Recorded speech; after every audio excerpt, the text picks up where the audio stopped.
Hi, how's it going? Today on the bench we have this gorgeous Gibson Les Paul. Gonna be doing a full setup on it, going over everything. As we kind of get closer, you can kind of see how grimy those frets look.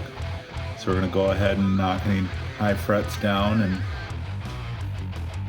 go over and polish them and give it a good setup.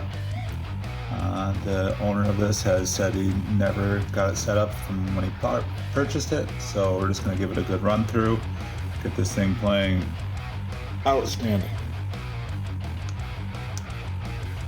Now typically when you're doing a string change, you'd only want to change one string at a time, but since we're doing all the additional work, we're going to take all the strings off. Now what you don't want to do is just go ahead and clip all the strings with all the tension on the guitar. So we wouldn't just go clip, clip, clip, clip, clip. So we are going to take our time and slowly back everything off one at a time and slowly alleviate the pressure. And now with the strings off, we're going to go ahead and take some blue painter tape and use it to protect the fingerboard while we're doing all of our sanding and polishing and possible fretwork, because accidents do happen and a little bit of painter tape will help protect the fretboard. So we're going to take this, put it on here, and matter of bam. Now they do make these really cool fretboard things that you can just place over top of them, which would completely eliminate the need to do this. I'll eventually get one, but then you have to get different scale sizes and such. But for now, this is fine. Doesn't take me that long to do. But you cover up the pickups with the tape just in case any of the metal shavings will get on the pickups because of magnets. Now we're going to look for any high frets using our fret rocker. I use the Stumac one. They make a bunch of different ones, but this is the one I have. So we're just placing this across 3 frets, seeing if there's any wobble, because if there is any wobble, that will indicate the middle fret is high. Now with that being said, I already went over just about all of this already, and there's next to nothing. So I don't think I'm going to need to level any frets on this one. I think I'm just going to have to polish it up. And one last thing to make note of, when you're talking about Gibson guitars, they do these fret nibs, and I don't know if I can catch it. This one. Right there. You can kind of see the binding goes over the fret. It's just this little thing that they do, but I just feel it's kind of unnecessary. I'm going to try my best to... It just makes my job a lot harder, because now I have to take my time when going around polishing them more so and be careful of them. A lot of people tend to just knock them off and break them, but then you worry about chipping the binding that's adjacent to them and such. And you can see on here where a couple of them are already missing. So although we didn't have any high frets, I did notice that some of these bottom ones were looking pretty flat. So I just wanted to run over a handful of them, considering I'm going to be doing a full polish job. I'm going to run over them with the Music Nomad S file, and we're just going to crown them and get a proper fretting surface. You don't actually want a perfectly rounded surface. You actually want a small flat streak down the middle. It provides a uniform area for the string delay to keep your intonation uniform throughout the guitar. But when they get too flat, then the intonation can kind of wander. So I'm just going to run over with the S file, and then we're going to do a full polish job, working from 600 all the way up to 2000 and then quad dot, and I'll give you a little before and after.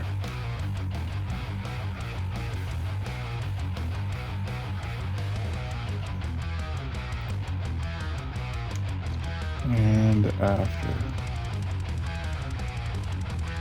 You really see the difference in the polish on the fret and frets, and it really changes how the instruments play. Now this fretboard doesn't look that bad, but I'm going to go over it with the Dunlop fretboard cleaner and prep, and then deep conditioner. So we'll get this fingerboard all nice and rejuvenated. So here's before.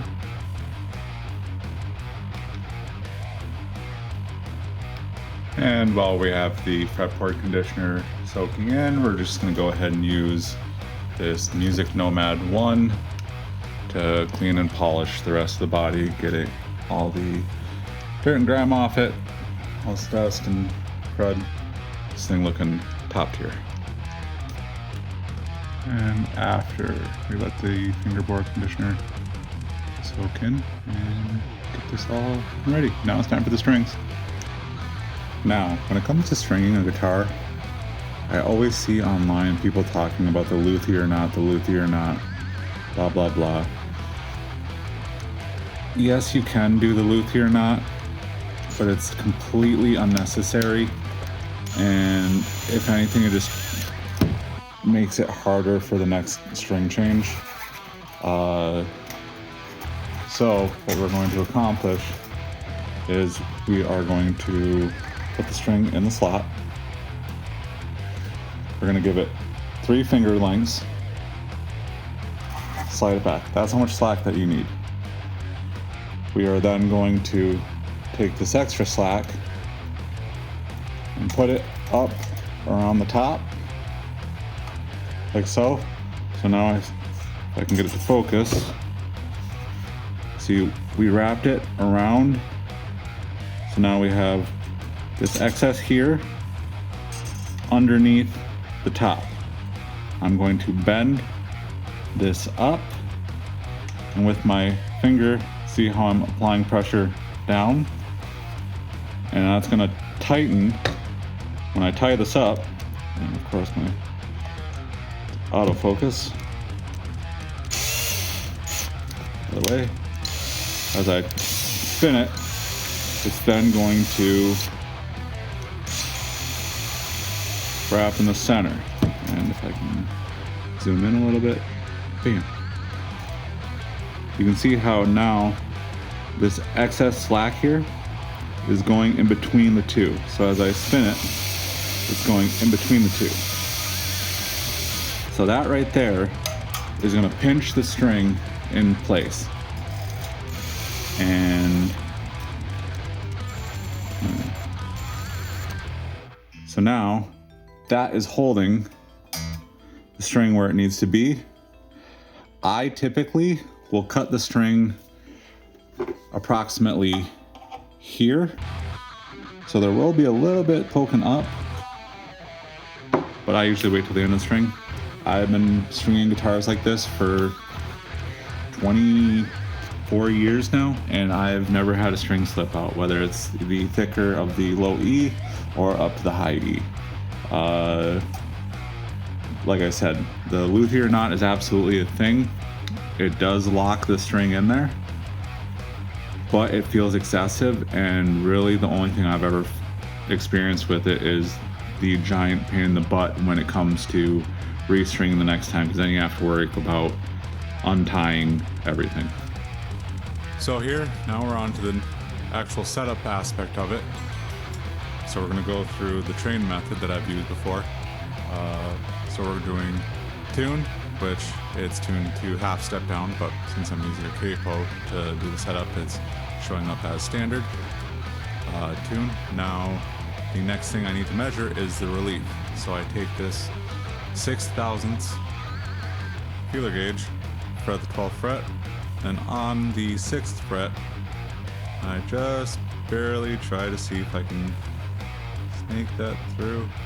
And I possibly could make an adjustment, but honestly that's about where I like it. We actually want the neck to have a little bit of a slope to it. That way the strings in front of where you're fretting, the strings can oscillate and not slap the fret in front of it. So there's that. And the next step is action, which I already kind of preemptively did. And yeah, that's about where I want it.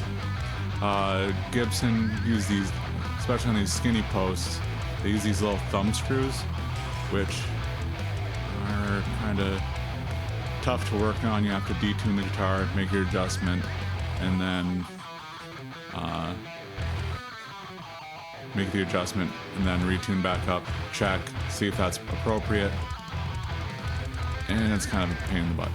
But, so now I need to check the intonation, and so that's just the act of making sure the guitar is in tune all the way from open string to 12th fret. So when I check all these strings, I'm going to make sure they're tuned to pitch properly.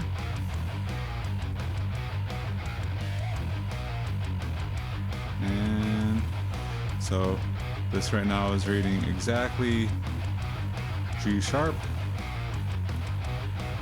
So then here, exactly G sharp. Good. E flat. E.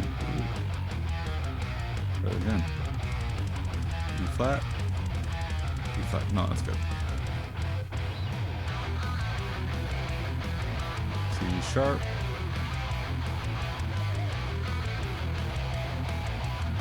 C sharp. F sharp. Good. E flat.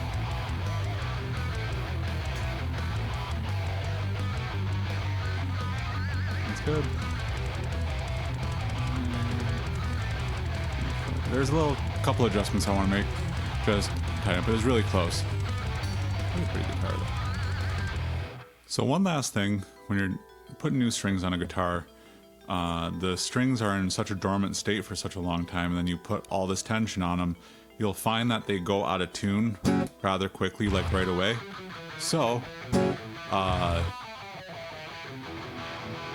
what we want to do is we want to stretch the string a little bit. So what I'm going to do is I'm going to apply upward tension, I'm going to pull on it, and then I'm also going to use my thumb and press down. I don't know if I can get that.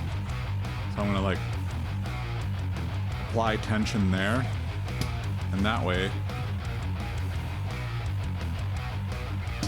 I'm stretching the string a little bit. Just applying a little bit of tension just to kind of help settle the string in place.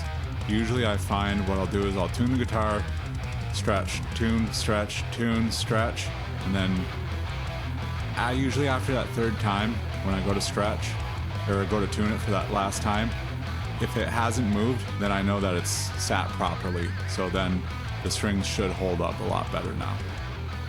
And now that we finished with the whole setup routine, the last part is the noodle. Just running through, making sure that there's no dead notes.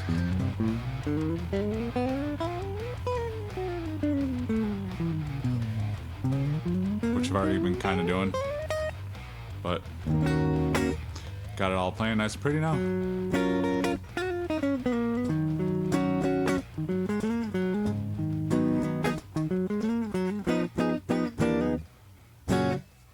Yay. Thanks for watching the video. Like and subscribe. Give me a comment. We'll go from there. Have a nice day.